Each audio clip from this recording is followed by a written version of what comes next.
ये video delete हो सकती है, इसलिए स्क्रीनशॉट लेते रहिएगा। सोनम वांगचुक लद्दाख में एक इंस्टीट्यूशन चलाते थे, नाम था HIAL। ये कॉलेज सोनम वांगचुक का बिना किसी UGC या AICTE की लीगल मान्यता के चल रहा था और धड़ल्ले से फर्जी डिग्रियां भी सोनम वांगचुक बांट रहे थे।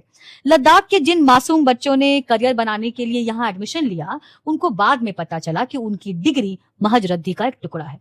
यकीन नहीं होता ना? आप तो सोचते थे कि सोनम वांगचुक हीरो हैं, पर यहाँ तो काम विलेन का कर रहे थे। खैर, यही नैरेटिव का पावर है और यही इकोसिस्टम ऐसे ही काम करता है। जरा सोचिए कि जो इंसान खुद अपने ही लद्दाखी छात्रों को ठग चुका है, उनका भविष्य तबाह कर चुका है, वो आज जंतर मंतर पे बैठ के देश के छात्रों के अधिकार के लिए भूख हड़ताल पे बैठा हुआ है और पूरा इकोसिस्टम ये बताने पे तुला हुआ है कि democracy is equal to Sonam Wangchuck.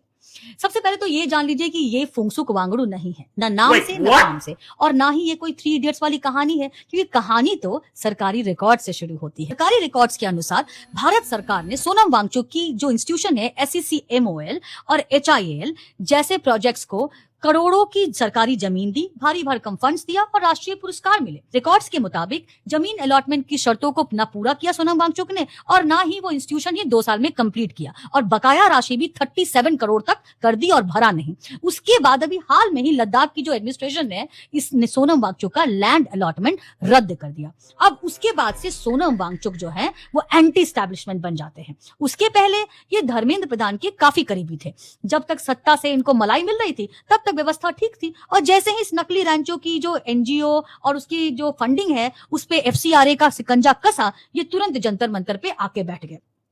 अब इस पूरे जो चिंगारी है, इसको आग बनाने के लिए बॉलीवुड तो पहले से तैयार बैठा हुआ था, क्योंकि एंटी राम जो भी है, एंटी हिंदू जो भी है, उसको तो बॉलीवुड हमेशा सपोर्ट करता है, इसलिए तुरंत एक्टिवेट हो गया। अब बॉलीवुड भी ना हिपोक्रेसी प्रोमैक्स है, क्योंकि ये वो बॉलीवुड है जिसने सुशांत सिंह राजपूत की हत्या पे एक शब्द नहीं बोला, इनफैक्ट उसका मजाक उड़ाया, जो आज तक नेपोटिज्म पे कुछ नहीं बोलती, जो कास्टिंग काउच पे हमेशा अपना मुंह सिल लेती है, जो ये नहीं बताती कि अंडरवर्ल्ड का पैसा कहां लगा हुआ है, और वो हमें जस्टिस का पाठ पढ़ा रही है। मतलब गजबे है। वैसे सरकार की छोड़िए, मैं आपसे पूछती हूँ, क्या आप एक ऐसे व्यक्ति से डायलॉग करते जो पहले कह चुका है कि कश्मीर में जनमत संग्रह होना चाहिए, जो ये कह चुका है कि अगर चीन भारत पे हमला करेगा तो वो चीन को रोकेंगे नहीं लद्दाखी, चीन को अंदर तक लेके आ जाएंगे, जो मां सीता का मजाक उड़ा चुका है। वैसे बात शुरू हुई थी NET के पेपर लीक से, लेकिन आज जो इनके मंच में नजर आते हैं वो तो सिर्फ एंटी हिंदू, एंटी इंडिया, टुकड़े टुकड़े वाला गैंग है। इससे क्या बात की जाए?